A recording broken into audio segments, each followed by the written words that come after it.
Shalom, umat yang dikasihi oleh Tuhan. Pada minggu ini kita bersama dalam penghayatan Minggu Trinitas. Kita diundang untuk menghayati karya Allah Bapa, Anak, dan Roh Kudus dalam kehidupan manusia. Semoga melalui ibadah ini kita beroleh peneguhan Allah yang menyatakan kasih-Nya. Sebelum memasuki peribadatan minggu ini, saya persilahkan masing-masing pribadi bersaat hening sejenak. Cukup. Dengan bangkit berdiri, marilah kita sambut dengan penuh sukacita kehadiran Allah dalam segala berkat, kasih dan kemuliaan-Nya melalui pujian Kidung Jemaat 242 bait 1 sampai dengan 4. Muliakan Allah Bapa.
Jemaat kekasih Tuhan, marilah ibadah kita kuduskan. Pertolongan kita adalah dalam nama Tuhan yang menjadikan langit dan bumi. Amin. Tuhan beserta saudara. Dan beserta saudara juga. Jemaat dipersilahkan duduk kembali. Saudara, pada hari ini kita merayakan Minggu Trinitas. Pada saat ini kita diundang untuk bersama-sama menghayati kehadiran dan karya Allah Trinitas dalam hidup kita. Ia adalah Allah yang selalu ada dalam hidup kita. Ia adalah Allah yang tidak pernah tinggal diam. Ialah pencipta dan penyelamat. Ialah penolong kita dalam melewati badai-badai kehidupan. Ialah Allah yang mengangkat kita menjadi anak-Nya, ahli waris yang dikasihinya. Marilah Kita mensyukuri karya-karya dan kebaikan-kebaikannya. Marilah kita memeriksa hidup kita. Apakah kita sudah sesuai dengan apa yang diharapkannya? Dengan kesungguhan hati, kita pujikan Kidung Jemaat 426, bait 1 dan 3.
Jemaat yang dikasihi Tuhan, kita adalah umat kepunyaan Tuhan yang harus menjaga hubungan dengan sesama dan alam ciptaan Tuhan. Namun seringkali kita lalai untuk menghadirkan kasih Allah dalam hubungan dengan sesama dan tanggung jawab menjaga alam ciptaannya. Dengan rendah hati, mari kita merenung dan mawas diri. Mari bersama kita berdoa. Allah kami yang penuh kasih, di persimpangan jalan kehidupan, di tengah pertanyaan tentang perubahan zaman, kami menghadap Engkau. Engkaulah yang kami yakini sebagai pencipta, penyelamat, dan penolong kami. Engkaulah yang kami yakini mampu menolong kami, anak-anak-Mu. Ampunilah kami ya Allah, jika selama ini kami tak berperilaku layaknya anak yang setia dan hormat kepada orang tuanya, kepada Engkau pemilik hidup kami. Ampunilah kami ya Allah, jika kami seringkali mengeraskan hati, menutup telinga, mengabaikan ajaran, menolak didikan yang Engkau berikan. Ampunilah kami ya Allah, yang tidak meneruskan karya-Mu di tengah dunia, mewujudkan damai sejahtera bagi seluruh ciptaan, mengasihi sama, melestarikan alam, dan mengurangi dampak bertambahnya kerusakan lingkungan. Ampunilah dan kasihanilah kami, ya Allah, menurut kasih setia-Mu. Amin.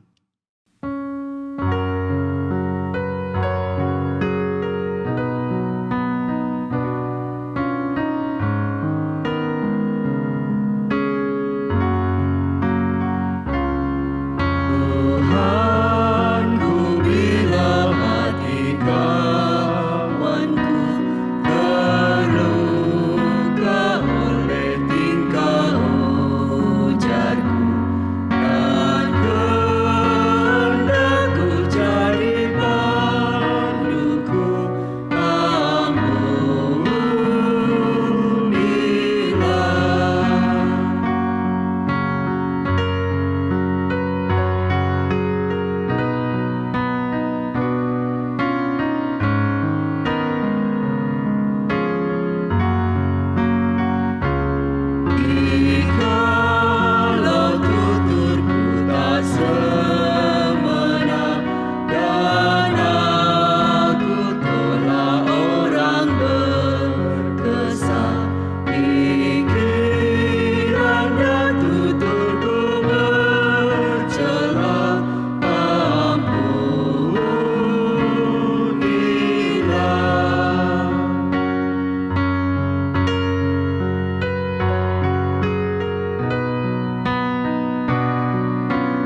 mengundang jemaat untuk bangkit berdiri. Mari kita terima berita anugerah dari Tuhan yang kita baca dari Injil Yohanes pasal 15 ayat 15 sampai dengan 17 demikian. Aku tidak menyebut kamu lagi hamba, sebab hamba tidak tahu apa yang diperbuat oleh tuannya. Tetapi aku menyebut kamu sahabat, karena aku telah memberitahukan kepada kamu segala sesuatu yang telah kudengar dari Bapa-Ku. Bukan kamu yang memilih aku, tetapi akulah yang memilih kamu. Dan aku telah menetapkan kamu supaya kamu pergi dan menghasilkan buah, dan buahmu itu tetap. Supaya apa yang kamu minta kepada Bapa dalam namaku diberikannya kepadamu. Inilah perintahku kepadamu. Kasihilah seorang akan yang lain. Demikianlah berita anugerah dari Tuhan. Syukur kepada Allah.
Sila duduk.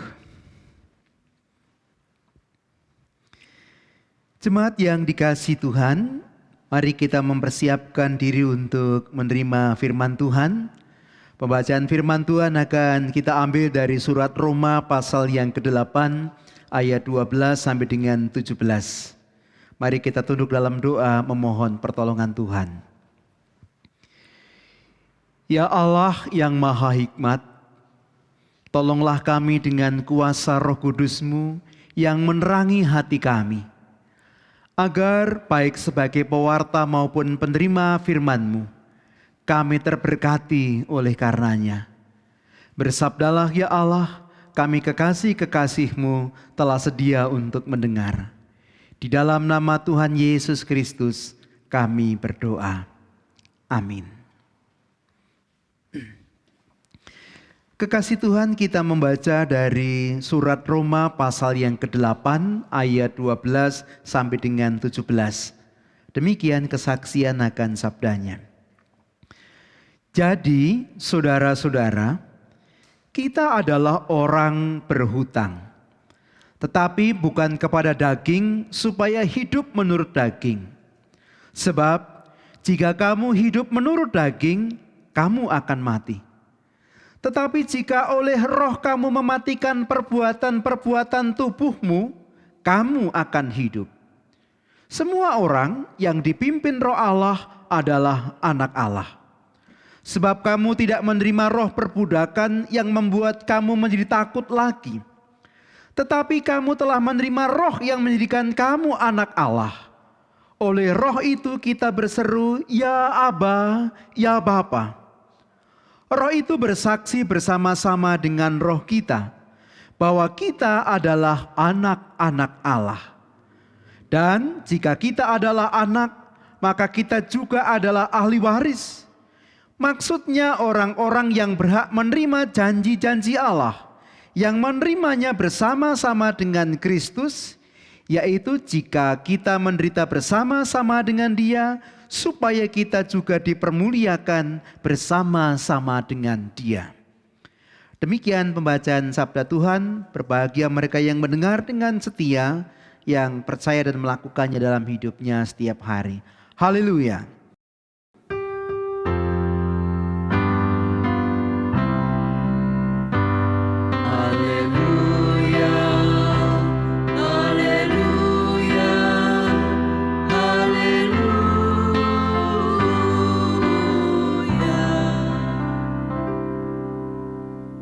Ibu, Bapak, dan Saudara yang dikasihi Tuhan, saya ingin mengajukan pertanyaan.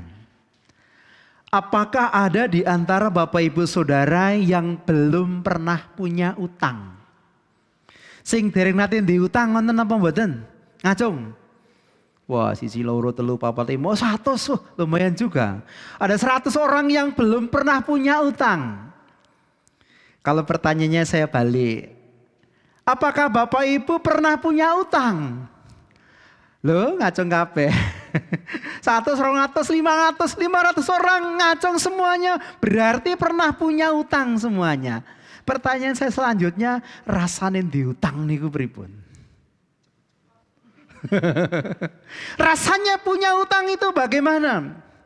Bapak Ibu yang dikasihi Tuhan, ada orang mengatakan kalau punya utang itu Pak deg-degan. Kalau punya utang itu Pak takut. Kenapa takut? Takut ketemu yang memberi utang. Takut ditagih di tengah jalan. Takut gak bisa bayar. Tapi juga ada yang mengatakan punya utang itu semangat Pak. Semangat nyambut gawe. Supaya apa? Supaya iso nyaur utangi. Jadi kalau tidak punya utang itu kurang semangat hidupnya. Bapak Ibu yang dikasihi Tuhan, barangkali zaman sekarang seperti itu karena ekonomi zaman sekarang hampir tidak mungkin tidak digerakkan oleh utang. Wong tuku sepeda motor ya utang. Wong tuku mobil ya utang. Wong tuku HP ya utang. Wong persembahan ya mboten nek persembahan mboten utang. Nah Bapak Ibu yang dikasihi Tuhan, dalam bacaan kita dikatakan kepada kita bahwa kita ini adalah orang-orang yang berhutang. Kita orang-orang yang berhutang bukan kepada daging. Karena kalau kita berhutang kepada daging maka kita akan bergantung pada daging sehingga kita harus menuruti keinginan daging. Tetapi kita adalah orang-orang yang berhutang kepada roh supaya kita tergantung pada roh sehingga kita menuruti keinginan roh. Pada ayat yang ke-12 dan 13 dikatakan, jadi saudara-saudara kita adalah orang berhutang. Tetapi bukan kepada daging supaya hidup menurut daging. Sebab jika kamu hidup menurut daging kamu akan mati. Tetapi jika oleh roh kamu mematikan perbuatan-perbuatan tubuhmu, kamu akan hidup. Jadi Rasul Paulus penulis surat Roma mengatakan kita ini adalah orang-orang yang berhutang. Tapi bukan berhutang pada daging, melainkan berhutang pada roh supaya kita mempunyai hidup. Pertanyaannya tentu saja kenapa Rasul Paulus menyebut kita sebagai orang-orang yang berhutang kepada roh. Ada dua jawaban yang diajukan oleh Rasul Paulus. Yang pertama Bapak Ibu yang dikasihi Tuhan, ayat 14 dan 15 mengatakan demikian. Semua orang yang dipimpin roh Allah adalah anak-anak Allah. Sebab kamu tidak menerima roh perbudakan yang membuat kamu menjadi takut lagi. Tetapi kamu telah menerima roh yang menjadikan kamu anak Allah. Oleh roh itu kita berseru ya Aba, ya Bapa. Roh itu bersaksi bersama-sama dengan roh kita bahwa kita adalah anak-anak Allah. Rasul Paulus sudah mengatakan bahwa kita manusia ini sebenarnya pribadi yang lemah. Apalagi kita telah jatuh dalam dosa. Oleh karena itu kita punya kecenderungan untuk mengikuti keinginan daging daripada keinginan roh. Cenderung berbuat dosa daripada taat pada kebenaran yang Allah nyatakan kepada kita. Tetapi bersyukur Allah mengaruniakan Roh Kudus kepada kita, dan Roh Kudus itulah yang memimpin kita untuk kemudian hidup menurut keinginan roh, hidup menurut kehendak Bapa, hidup menurut kebenarannya. Sehingga dengan tuntunan Roh Kudus itu kita kemudian menjadi anak-anak Allah yang menyebut Ia sebagai Bapa. Itu alasan yang pertama. Kita berhutang kepada roh karena kita manusia yang lemah dan cenderung berdosa ini sudah dituntun oleh Roh Kudus untuk hidup dalam kebenaran, sehingga kita menjadi anak-anak Allah yang menyebutnya sebagai Bapa. Itu alasan yang pertama mengapa kita disebut sebagai orang yang berhutang kepada roh. Yang kedua, Bapak Ibu yang dikasihi Tuhan, oleh pimpinan dan kesaksian Roh Kudus kita menjadi anak Allah yang menyebutnya Bapa. Kedudukan kita adalah anak-anak Allah. Dan sebagai anak-anak Allah oleh Roh Kudus itu kemudian kita ditetapkan sebagai ahli warisnya. Saya ulangi, oleh Roh Kudus itu kita ditetapkan sebagai anak yang mempunyai hak sebagai ahli warisnya. Pada ayat yang ke-17 dikatakan, dan jika kita adalah anak, maka kita juga adalah ahli waris. Maksudnya orang-orang yang berhak menerima janji-janji Allah yang akan menerimanya bersama-sama dengan Kristus. Yaitu jika kita menderita bersama-sama dengan Dia, supaya kita juga dipermuliakan bersama-sama dengan Dia. Kita ini ahli waris Allah. Tapi Bapak Ibu dan saudara-saudara yang dikasihi Tuhan, kalau kita memperhatikan dengan sungguh-sungguh, ahli waris di sini mempunyai pengertian bahwa sebagai ahli waris kita punya dua hak. Saya ulangi, sebagai ahli waris kita punya dua hak.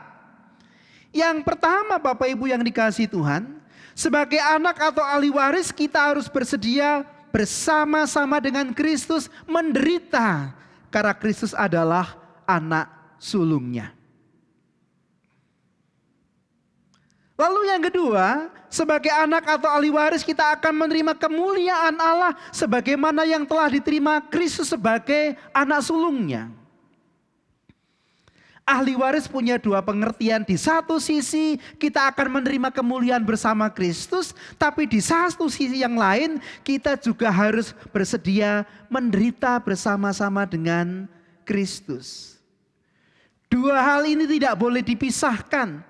Tidak bisa kita mengatakan saya ahli waris, oleh karena itu saya akan mendapatkan hak untuk mewarisi apa yang menjadi miliknya, tetapi kita tidak mau menjadi bagian dari penderitaannya. Tidak bisa. Sekarang ini Bapak Ibu yang dikasihi Tuhan, banyak orang mau menjadi ahli waris, mau menjadi pewaris, mau ketika orang yang menjadi orang tuanya itu meninggal, mendapatkan hak warisnya, mendapatkan hartanya. Tapi ketika masih hidup sebagai ahli waris, tidak mau merawat dan memeliharanya. Tidak bisa seperti itu. Tidak bisa kemuliaannya oke tapi salibnya no, tidak bisa. Kalau mau mulia sebagai ahli waris, harus menderita bersama Kristus sebagai ahli waris juga. Dan roh memampukan kita untuk mengalami semuanya itu. Roh memampukan kita untuk memanggul salibnya, melakukan kebenarannya, dan roh akan memampukan kita juga untuk menerima kemuliaannya. Ibu, Bapak, dan saudara-saudara yang dikasihi Tuhan, minggu ini kita merayakan Minggu Trinitas. Minggu di mana menurut kalender gereja kita menghayati karya Allah yang utuh, karya Allah yang sempurna. Bapa yang menciptakan alam semesta langit dan bumi, manusia dan segala isinya. Bapa yang memelihara semua ciptaannya. Anak yang telah menyelamatkan manusia dari dosa, dan Roh Kudus yang menuntun dan memimpin kehidupan manusia. Supaya manusia yang cenderung jatuh dalam dosa itu kemudian taat kepada Allah, taat kepada keinginan roh, dan ia menjadi anak-anak Allah yang menjadi ahli warisnya. Oleh karena itu, betapa berbahagianya kita ditetapkan sebagai anak-anak Allah, menjadi adik dari Kristus sebagai yang sulung. Betapa bahagianya kita kalau kita diizinkan untuk menjadi bagian dari mereka yang memikul salib bersama-sama dengan Kristus. Dan lebih lagi betapa bahagianya kita kalau bagi kita telah dicadangkan warisan kemuliaan surgawi bersama-sama dengan Kristus. Oleh karena itu, mari dalam hidup kita tidak mengikuti keinginan daging, tetapi kita mengikuti keinginan roh. Karena roh itu telah menjadikan kita sebagai anak Allah. Oleh karena itu, berlakulah selayaknya sebagai anak-anak Allah, sebagai pewaris kerajaan Allah. Tuhan memberkati. Amin. Mari kita mengambil saat hening, kita merenungkan firman Tuhan ini.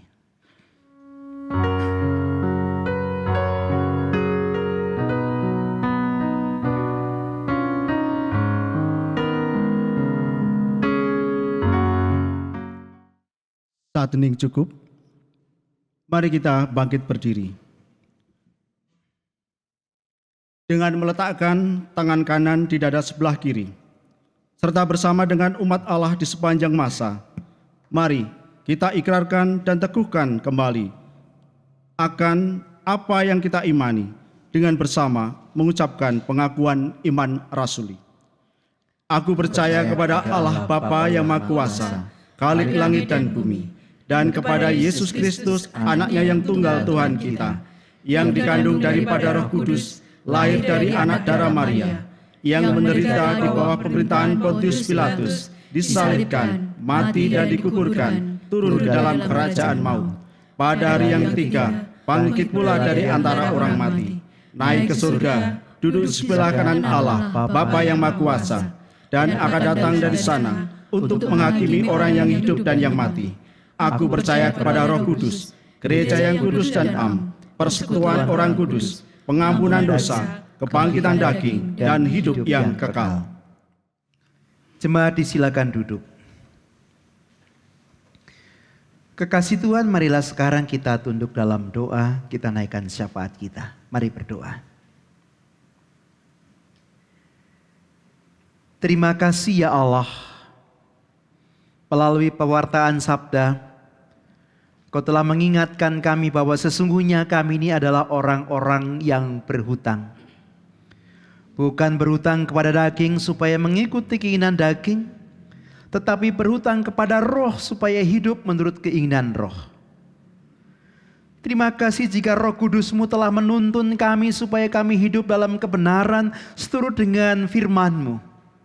Sehingga kami Engkau layakkan untuk menjadi putra-putra-Mu, menjadi anak-anak Allah yang menyebut-Mu sebagai Bapa. Dan kami bersyukur jika Engkau menyediakan bagi kami hak waris. Oleh karena itu, biarlah kami hidup layak sebagai anak-anak-Mu, berani menderita bersama dengan Kristus, dan percaya Engkau akan memuliakan kami bersama-sama dengan Kristus.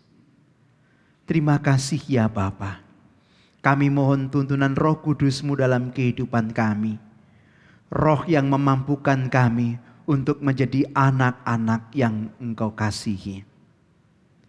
Bapa yang penuh kasih, kami berdoa untuk setiap keluarga Kristen dengan segala pergumulan mereka. Berkatilah mereka ya Allah. Yang sakit Tuhan sembuhkan, yang sedih Tuhan hibur, yang takut dan cemas Tuhan berikan kekuatan dan keberanian. Yang jauh dari Engkau, Engkau ulurkan tangan-Mu untuk merengkuh mereka dalam pelukan kasih-Mu. Mereka yang mengalami persoalan-persoalan ekonomi, Tuhan tolong supaya mereka boleh dipulihkan. Yang mengalami persoalan rumah tangga, Tuhan tolong supaya boleh dipulihkan. Yang relasi suami istrinya retak jauh, Tuhan pulihkan kembali. Yang relasi orang tua anaknya retak jauh, Tuhan pulihkan kembali. Supaya kehidupan setiap keluarga Kristen boleh menjadi keluarga yang bahagia, yang sejahtera, yang melimpah dengan cinta kasih Tuhan. Para orang tua kami dalam usia lanjut mereka, Tuhan berkati. Anak-anak kami dalam kemudaan mereka Tuhan berkati. Apapun yang mereka pinta dalam doa, Tuhan berikan dengan kemurahan Tuhan, jika Tuhan memandangnya sebagai permintaan yang baik. Gereja Tuhan dimanapun Tuhan berkati, supaya pelayan-pelayan yang mereka lakukan sungguh dapat menjadi alat Tuhan untuk mewartakan cinta kasih dan pengampunan Tuhan kepada dunia. Bangsa dan negara kami serahkan dalam tangan pengasihan-Mu, dan biarlah kami hidup sebagai bangsa yang takut akan Engkau, yang senantiasa menerima dengan syukur setiap limpahan kasih dan berkat-Mu. Sempurnakanlah permohonan kami ya Bapa, yang kami naikkan dalam nama Tuhan Yesus Kristus yang telah mengajar kami untuk memohon.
Jemaat yang dikasihi Tuhan, bersyukur adalah cara hidup yang layak, karena kita telah menerima anugerah dan kasih Allah. Bersyukur membuat kita berbahagia. Kita layak bersyukur karena Allah yang Maha Baik telah menjadikan kita sebagai anak-anak-Nya. Marilah kita bawa ucapan syukur kita yang telah kita khususkan bagi Tuhan dengan mengingat firman-Nya, seperti yang tertulis di dalam Mazmur 54 ayat yang ke-8. Dengan rela hati aku akan mempersembahkan korban kepadamu, bersyukur sebab nama-Mu baik, ya Tuhan. Kidung Jemaat 287b, bait 1 sampai dengan 3 akan mengiringi kita dalam mengaturkan persembahan.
Kami mohon jemaat untuk bangkit berdiri.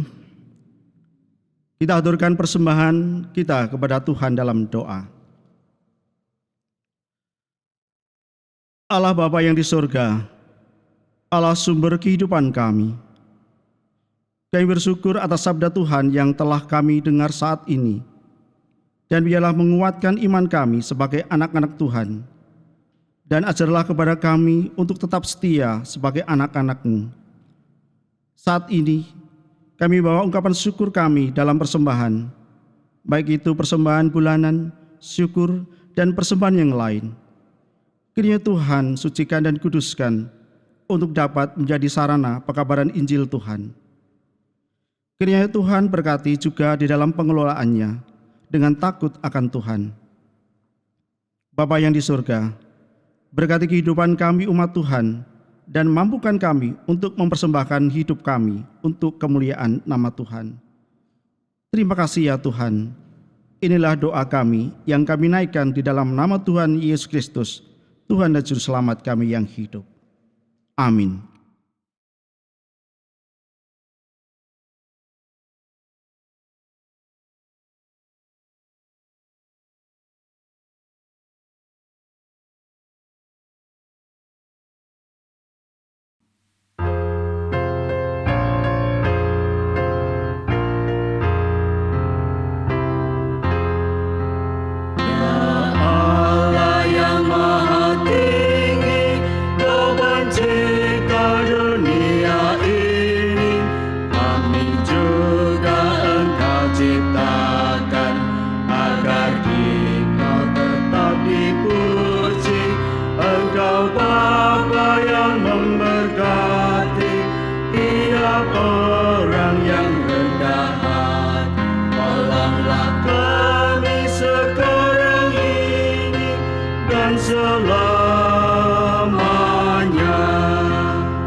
Saudara-saudara yang dikasihi Tuhan, arahkanlah hatimu kepada Tuhan. Kami mengarahkan hati kepada Tuhan. Jadilah saksi Kristus di tengah dunia. Syukur kepada Allah, Terpujilah Tuhan, kini dan selamanya. terimalah berkat-Nya. Kiranya Allah Sang Pencipta menyadarkanmu akan adanya cinta yang tak berkesudahan atasmu. Kiranya Yesus Kristus Sang Kebangkitan memberikanmu sukacita sebagai anak-anak tebusannya. Kiranya Roh Kudus Sang Penolong memampukanmu hidup sebagai anaknya dalam kehendaknya dan hidup berdaya guna sebagai saksinya. Dan kiranya Allah Trinitas di dalam persekutuan kasih-Nya menyertai kamu senantiasa sampai kepada akhir zaman.